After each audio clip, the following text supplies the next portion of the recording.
Well, we are all having such a tough time living and navigating a COVID world, especially when it comes to our seniors that are living at home alone. But it doesn't have to be that way. Here with more insight with Carriage Crossing Senior Living is Brenda Yanosic, the Director of Operations. Welcome. Thank you. Thank you. Well, let's talk a little bit about how we can navigate the whole COVID situation when it comes to long-term care. Yeah, so, COVID has absolutely affected all of us and our seniors in particular.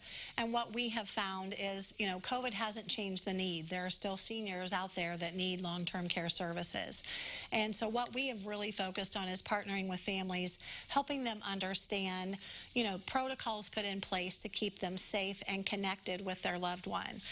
Because it can be scary as far as, oh, I'm never going to see my loved one again and things like that.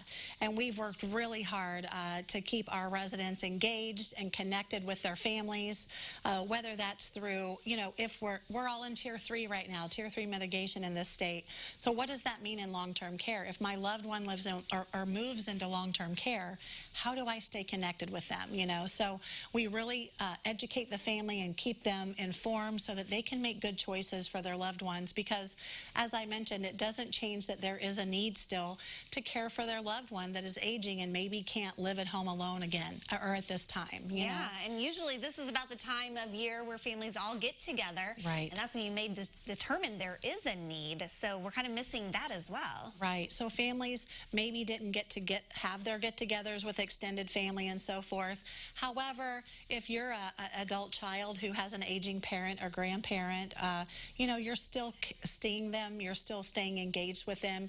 You could still probably be able to realize, is the needs being met at home? Are they able to take care of themselves at home and whatnot? So there's a lot of things, and we just really focus on partnering with the family, helping them understand the protocols, the procedures in place, and because at least if they're in a community setting, even though they might be quarantined or it's different than being isolated at home. They are still seeing people each and every day because there's staff in the building 24/7. We still focus on life enrichment and engagement, doing it safely, but there's still that social aspect as well. So there's lots of still wonderful benefits of long-term care while we're navigating COVID.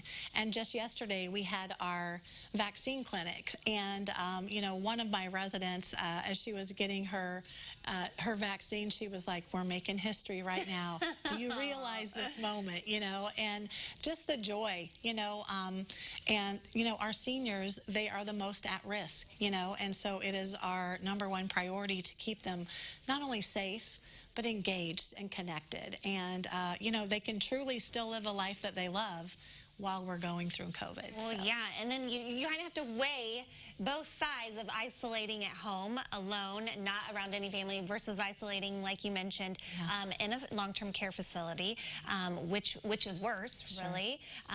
But you definitely also want to feel confident that your loved one is safe and being well taken care of. Absolutely. And that's where you all can come in and help out. Are you still doing tours? Is it virtually, or how's that working if somebody at home is interested and they want to come check it out and see if it is a good fit for their loved one? Sure.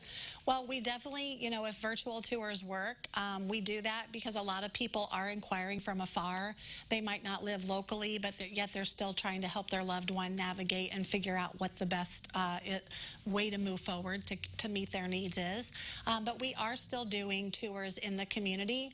We put on PPE. We just make sure we're safe, and again, just taking all the measures, taking temperatures and doing the screenings to make sure that they haven't been in a high-risk exposure before coming into our community. All right. Well, exciting things happening there at Carriage Crossing, and we wish you all the best and healthy 2021 here. Thank you. And if you have any questions, maybe long-term care is something in your future and you're trying to weigh the options, definitely hook up with Carriage Crossing. There's their website where you can learn more information and contact them, and we'll share that at CILiving.tv.